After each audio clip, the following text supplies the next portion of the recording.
예수님을 믿는다고 말을 하고 예수님은 나의 구주십니다 라고 그렇게 고백을 하며 살아갑니다. 예수님은 나의 영원한 생명입니다. 그렇게 우리는 고백하며 살아갑니다. 또 그 고백이 변하지 않을 거라고 또 믿고 살아갑니다. 물론 그 고백이 변하지 않는 삶은 가장 복된 삶입니다. 여러분들의 그 주님을 향한 고백이 변함없는 그런 고백으로 살아갈 수 있길 간절히 바랍니다. 아멘은 하긴 했지만 또 살다 보면 또 이 고백이 나의 기분에 따라 아니면 내 삶의 환경에 따라 바뀌기도 하고 변하기도 하고 변덕스러워지기도 하고 막 그래요. 말씀을 들으면 그래 이 말씀대로 살아야지 라고 하는 그런 결단을 하다가도 삶의 어느 순간에는 또 그 결단과 상관없이 살 때도 있고 그래요. 그렇다고 내가 잘못된 신앙의 길을 가고 있나? 그건 아니에요. 다 그래요. 저도 그래요. 기분에 따라 때로는 환경에 따라 울기도 하고 좌절하기도 하고 난망하기도 하고 그래요. 우리는 완전하지 못하기 때문에 늘 그래요. 그렇기 때문에 우리가 필요한 건 뭐냐면 주님의 말씀을 기억하고 회복하는 게 필요한 거예요. 그래서 다행스러운 것은 주님은 늘 우리에게 어떤 일들을, 사건들을, 삶의 어떤 일들을 통해서 그런 것들을 하나하나 깨닫게 해주신다는 거예요.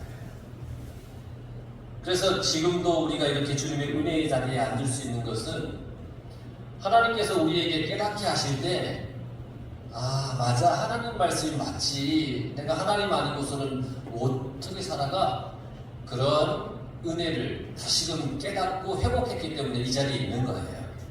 만약에 그걸 회복하지 못했다면 이 자리에 있을 수가 없는 거예요. 그러니까 지금 이곳에서 예배드릴 수 있는 그 은혜를 주신 하나님께 감사하시기 바랍니다. 오늘 성경에도 그래요. 부활을 목격했던 사람들을 우리가 볼 수 있죠. 그들도 주님 곁에서 헌신한 사람들이에요. 하지만 부활의 주님을 보면서 두려워하기도 하고 무서워하기도 했어요. 막달라 마리아, 야고보의 어머니 마리아, 살로메, 예수님을 찾아온 여인들이에요. 십자가에서 죽은 예수님의 무덤에 찾아온 여인들이에요.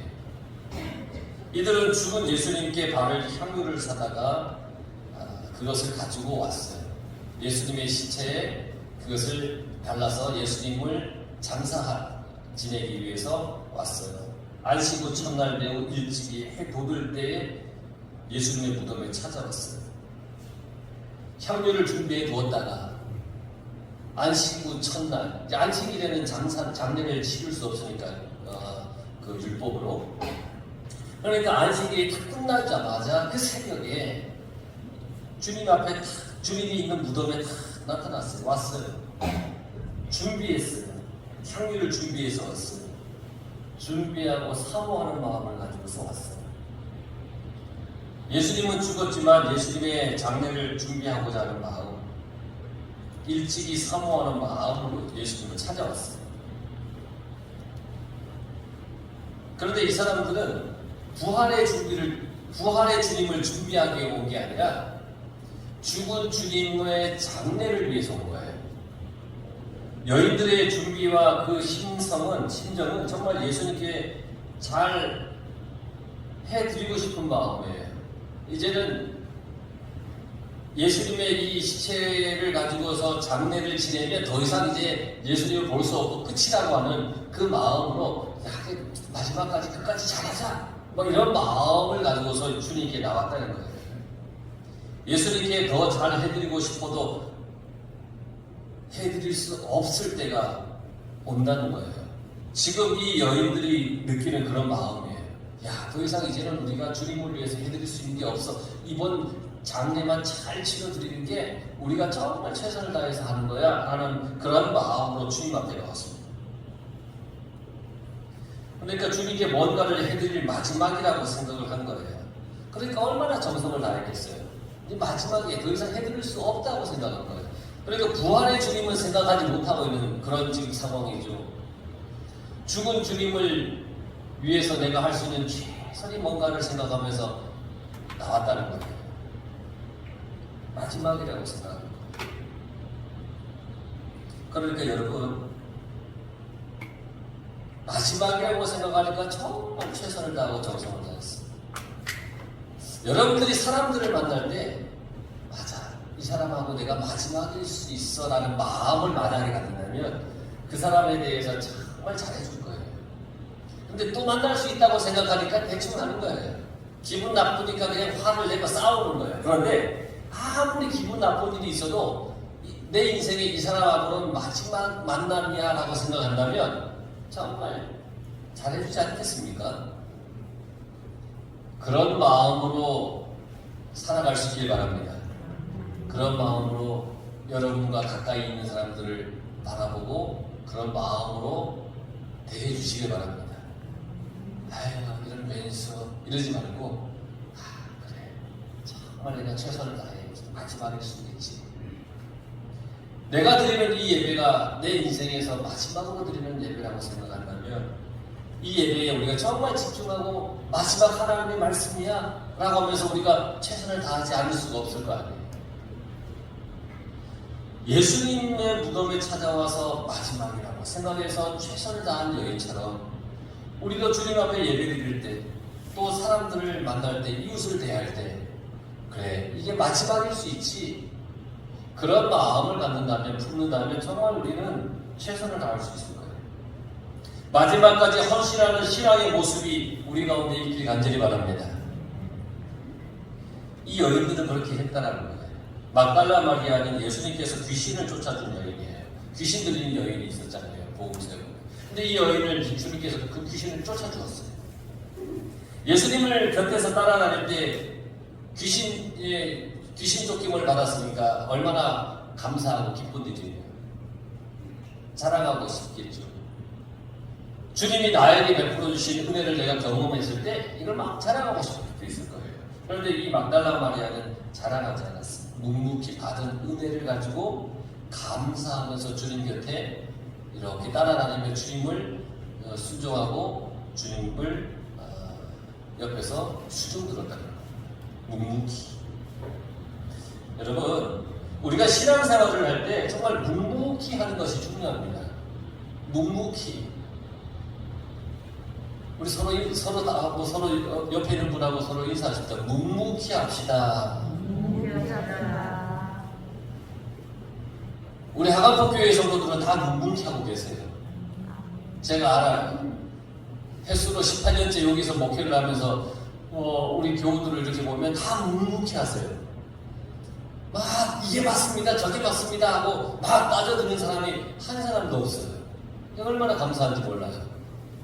그래서 이 세상에서 가장 기쁨과 감사와 편안함으로 목회하는 사람은 저예요. 그런데 주위에 다른 동료 목사님들이나 선후배 목사님들 얘기 들어보면 미칠라 그래요.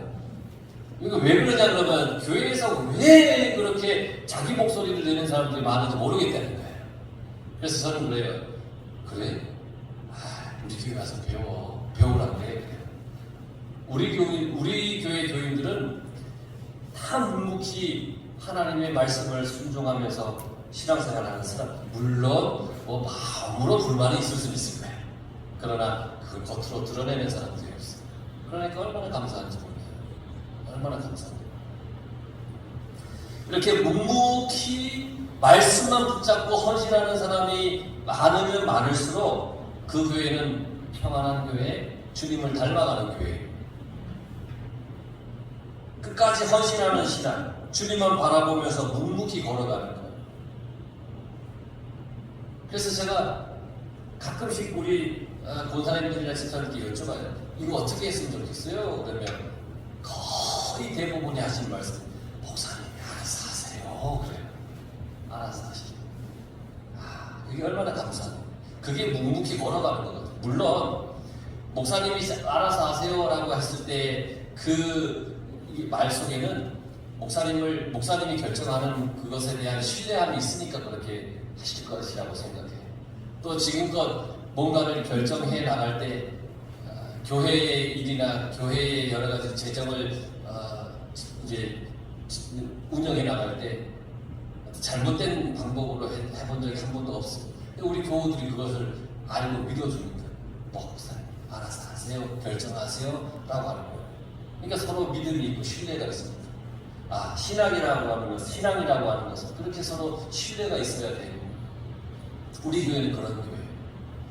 하나님과의 관계 속에서도 마찬가지예요. 우리가 하나님만을 신뢰하며 믿으며 그렇게 살아가는 것, 신앙생활을 하는 것이 참 중요함을 잊지 마시고 그렇게 살아가시길 간절히 바랍니다. 그래서 신앙은 자기 자랑이 아니에요. 자기 자랑을 하다 보면 그 공동체는 분명히 금이 가게 되어 있어요. 근데 우리 교우들은 자랑하는 사람이 없어요. 다 겸손하고 얼마나 그렇게 겸손한지 몰라요. 그런 마음으로 살아가면 하나님께서 기뻐하시는 그런 교회가 되는 거예요.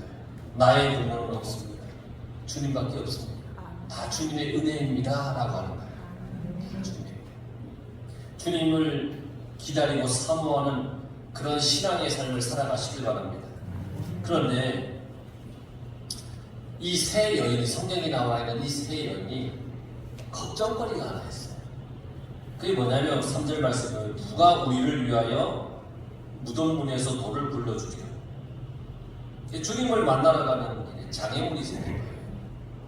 주님의 장례를 치러야 되는데 앞에 장애물이 생겼어요. 커다란 돌이 있어요. 이 유대인들의 무덤에는 무덤이 굴러 갔다가 앞에 큰 돌을 막아놓습니다. 그러니까 이 돌을 굴러 줄 사람이 없다는 거예요. 돌이 문제예요. 우리가 신앙생활을 하는데 장애물이 되는 것들이 있죠. 때로는 환경이 장애물이 되고요. 사람이 방해거리가 될 수 있고 시험거리들이 참 많이 있어요. 우리 앞에 주님을 만나러 나오는데 내 앞에 주님을 만나야 할 그 시점에 내 앞에 놓여있는 커다란 돌이 분명히 있을 때가 있어요. 이럴 때는 어떻게 해야 되나? 내가 주님을 만나러 오고 신앙생활을 하는데 큰 걸림돌이 있어요. 이럴 때는 여러분 믿음으로 가야 됩니다. 믿음으로 나가는 겁니다. 믿음으로 전진해 가는 겁니다. 우리가 세상에서 절망하고 지쳐 있습니다. 위로받고 싶어서 교회에 나옵니다. 그렇죠? 여러분 하나님의 말씀으로 위로받고 싶어서 교회에 나오시죠? 저는 그래서 제가 하나님의 말씀을 준비하고 설교하는 대부분의 말씀들 여러분들이 들어보면 막 책망하는 말씀은 거의 없어요. 왜냐하면 저는 그런 마음이 들었어요. 우리 교우들이 하나님의 말씀으로 세상에서 지쳐 있다가 하나님의 말씀으로 위로받고 싶어 온다는 생각을 늘 가지고 있어요. 그래서 위로해줘야 한다고 하는 그런 마음이 늘 있어요. 그래서 위로받고 싶어 오니까 위로의 말씀을 전해요. 물론 때로는 책망의 말씀을 전하기도 합니다만 위로의 말씀을 듣고 싶어서 오잖아요. 여러분 주저하지 말고 주님 앞에 나오면 모든 문제거리들이 해결될 줄 믿습니다. 기쁨과 감사로 예배를 드리고 나면 나에게 있었던 그런 문제들이 사라지는 일들을 경험을 합니다. 마음에 있었던 무거운 일들이 가벼워지는 경험을 하게 됩니다. 믿음으로 주님 앞에 나오면 그렇게 됩니다. 여인들이 걱정을 했지만 그래도 주님이 계신 무덤 앞에 나왔습니다. 걱정은 있었지만 주님 앞에 나왔습니다. 그랬더니 무지하게 큰 돌이 굴려져 있었다는 겁니다. 자기들이 염려하던 걱정거리가 믿음으로 나갔더니 해결이 됐습니다. 하나님의 능력으로 무덤의 돌이 굴려져서 무덤이 열렸습니다. 여러분, 사람이 막아도 사탄이 막아도 하나님이 여시면 다 열립니다. 제 아무리 누가 막아도 하나님이 여시면 다 열리는 겁니다. 건축 가운데서도 그런 일들이 많이 있었습니다. 염려하는 일, 걱정하는 일, 잘 풀리지 않은 일들이 있었습니다. 그럴 때마다 더 엎드려서 눈물로 기도했습니다. 그럴 때마다 제가 여러분들에게 기도를 더 해달라고 요청을 했죠. 하나님께서 다 열어주셨습니다.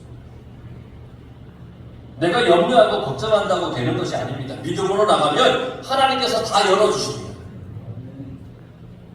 사전에 보니까 눈을 들어본 즉 이들이 눈을 들어보았습니다. 올려다봤습니다. 눈을 들어보다 라고 하는 말에는 이런 의미를 가지고 있어요. 시력을 회복하다. 희미하던 것이 분명해 보였다. 지금은 거울을 보듯이 희미하지만 그 마지막 때 하나님의 나라에서는 얼굴과 얼굴을 맞대듯이 선명하게 볼 것이라고 사도 바울이 설명을 했습니다. 거울을 보듯이 희미하다? 오늘날의 거울이 아닙니다. 그 시대에는 청동으로 만든 거울이었기 때문에 거울을 봐도 얼굴이 선명하지 않습니다. 그러니까 희미하게 보인다는 거예요. 지금은 희미하지만 주님의 그날에 우리는 얼굴과 얼굴을 보듯이 선명하게 볼 것이다. 그렇게 얘기했습니다. 희미하게 보이는 것이 눈을 들어보니까 선명하게 보이더라는 겁니다. 땅만 보던 여인들 아래만 보면서 근심하던 여인들이었습니다. 그런데 그들의 영적인 눈이 다시 열린 겁니다. 위를 봐야 됩니다. 하늘을 봐야 됩니다. 하나님을 바라봐야 됩니다. 세상이 절망스럽고 소망 없어 보여도 우리는 하나님을 바라보며 살아가야 됩니다. 하나님을 바라보면 소망이 생깁니다. 5절 6절에서 여인들은 그 주님의 부활의 소식을 가장 먼저 들었습니다. 그리고 천사는 제자들과 베드로에게 부활의 소식을 전하라고 했습니다. 그런데 여인들의 반응이 8절에 보니까 몹시 놀라 떨며 나와 무덤에서 도망하고 무서워하여 아무에게 아무 말도 하지 못하더라 그랬습니다. 여인들이 무서워서 떨었다고 했습니다. 왜 그랬을까요? 주님의 부활의 말씀을 듣고도 믿지 못했기 때문입니다. 마음의 말씀을 새기지 않았기 때문입니다. 이 여인들이 지금 무덤에 뭐 하러 갔습니까? 부활의 주님을 맞이하러 간 것이 아니라 주님의 장례를 치르기 위해 갔습니다. 그러니까 부활이라고 하는 것은 마음에 지금 없습니다. 생각조차 못하고 있습니다. 그런데 주님은 늘 말씀하셨습니다. 내가 3일 만에 살아날 것이다. 그런데 그 말씀을 마음에 새기지 못하는 겁니다. 말씀을 듣고 순종했다면 두렵지 않았을 겁니다. 부활의 소식에 기뻐서 막 박수치고 와 주님 부활했다고 막 그냥 동네방네 떠들고 소문내고 막 그렇게 다녔을 겁니다. 그런데 주님을 따라다니면서 많은 기적을 봤지만 말씀이 마음에 살아있지 않아서 두려웠던 겁니다. 중요한 그 부활의 말씀이 마음에 살아있지 못했던 겁니다. 우리의 삶에도 두려움이 있을 겁니다. 두려운 일이 있어서 어찌 해야 될지 몰라서 염려스러울 때가 있습니다. 그러나 여러분, 하나님의 말씀을 마음에 새기고 사는 사람은 세상이 주는 두려움이 무섭지 않습니다. 내가 세상을 이겼노니 너는 세상에서 담대하라. 주님의 그 말씀이 마음에 새겨져 있기 때문에 세상이 주는 두려움은 두렵지 않다는 겁니다. 주님이 세상을 이기셨기 때문입니다. 세상보다 훨씬 큰 하나님이 계심을 믿기 때문입니다. 세상의 일들보다 더 능력이 있고 힘이 있는 것이 하나님의 말씀임을 믿기 때문입니다. 말씀의 능력을 믿기 때문에 그래서 세상이 두렵지 않는 겁니다. 말씀이 마음에 삶에 살아있는 사람은 하나님의 사람인 겁니다. 지금 이 여인들은 부활의 소식이 너무나 충격적으로 들렸을지 모릅니다. 그래서 말씀이 제대로 떠오르지 않았을 겁니다. 이처럼 우리도 그러할 겁니다. 우리의 삶에 만나는 어떤 놀라운 일이나 충격적인 일이 내게 다가올 때 하나님의 말씀이 떠오르지 않을 수도 있습니다. 놀랍고 무서운 일 때문에 거기에 정신이 쏙 빠져 있으니까 하나님의 말씀이 기억나지 않을 수도 있습니다. 그래서 평소에 우리는 하나님의 말씀을 늘 가까이 해야 됩니다. 하나님의 말씀을 늘 가까이 하는 사람은 삶의 어떤 어려움과 괴로움과 위기 속에 그 말씀이 기억이 나는 겁니다. 근데 말씀을 평소에 가까이 하지 않으면 기억할 수가 없는 겁니다. 기억하지 못합니다. 말씀을 내 마음 깊이 새겨 살아가시길 바랍니다. 사는 동안 만나는 일들을 하나님의 말씀으로 이겨내며 살아가시기 바랍니다.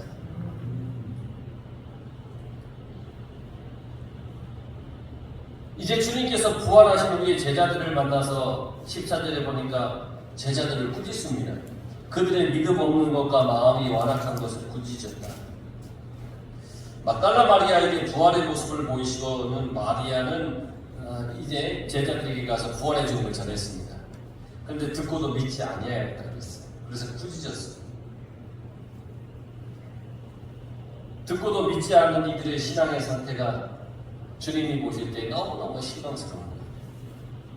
듣고도 믿지 않는 거예요. 그래서 주님은 듣고도 믿지 않는 사람들을 완악하다라고 얘기했어요. 여러분, 우리가 주일 오후 예배 때 바로 애굽에게 내린 10가지 재앙을 보면서 참 많이 나왔던 단어 중에 하나가 뭐냐면 바로의 마음이 어떻게 했어요? 완악하였다. 하나님의 경고의 말씀을 듣고도 마음이 굳어 있어서 그 말씀을 듣지 않았다. 완악하다라는 말을 많이 썼어요. 완악하면 듣지 않아요. 들어도 믿지 않아요. 우리 성도들의 마음이 완악하지 않길 바랍니다. 들으면 듣는 대로 믿으시기 바랍니다. 여러분, 겨자씨 하나의 믿음이라고 우리는 늘 얘기를 하죠. 겨자씨 하나의 믿음이 있어야 된다는 거예요. 이 말은 믿음이 살아있느냐라고 물어보는 겁니다. 겨자씨는 어쨌든 씨 중에 가장 작은 씨라고 알려져 있습니다. 큰 씨라고 해서 다 살아있는 것이 아닙니다. 겨자씨와 같이 아주 작은 씨라도 살아있는 그 씨는 나무를 만듭니다. 죽은 씨는 제 아무리 많이 심어도 아무것도 나지 않습니다. 그런데 겨자씨만한 씨라 할지라도 살아있는 씨를 심으면 큰 나무가 되어서 새들이 와서 쉬고 그늘을 마련해 준다고 성경에서 말씀하고 있죠. 믿음은 믿음의 양보다 중요한 것은 믿음이 살아있느냐 봅니다. 내가 얼마나 많은 오랜 세월을 신앙생활을 했느냐, 이것보다 더 중요한 것은 내 속에 신앙이 믿음이 살아있느냐, 이게 중요한 겁니다. 아무리 많은 시간을 교회에 왔다 해도 그것보다 더 중요한 것은 내 믿음이 살아있느냐, 이게 중요하다는 겁니다. 내 안에 말씀이 살아있으면 불가능한 것을 가능하게 만들어줍니다. 내게 능력 주시는 자 안에 내가 모든 것을 할 수 있다는 것입니다.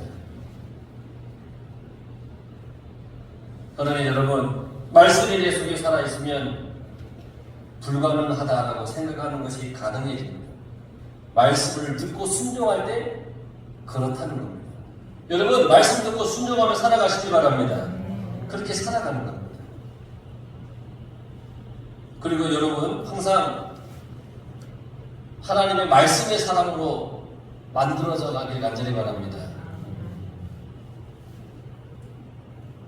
우리가 하나님의 말씀을 믿고 그 말씀대로 살아갈 때 하나님의 사람으로 살아가는 겁니다. 믿음을 가지고 성경의 사람이 되어가길 바랍니다. 그게 가장 복된 삶입니다. 내가 주님을 닮아가고 하나님의 사람으로 살아가는 것, 성경의 말씀의 사람으로 살아가는 것, 이게 가장 중요한 겁니다. 여러분, 이제 마가복음을 마쳤습니다. 다음 주부터는 마태복음을 할 겁니다. 마태복음의 시작은 우리와 같은 사람들의 이야기가 나옵니다. 여러분, 내가 하나님의 사람으로 살아간다라고 하는, 그리고 말씀을 믿고 말씀대로 살아가야 된다라고 하는 그 사실을 잊지 마시고 말씀에 늘 귀 기울이시고 말씀을 믿고 그 말씀에 순종하며 묵묵히 주님만 따라가시길 간절히 축원합니다.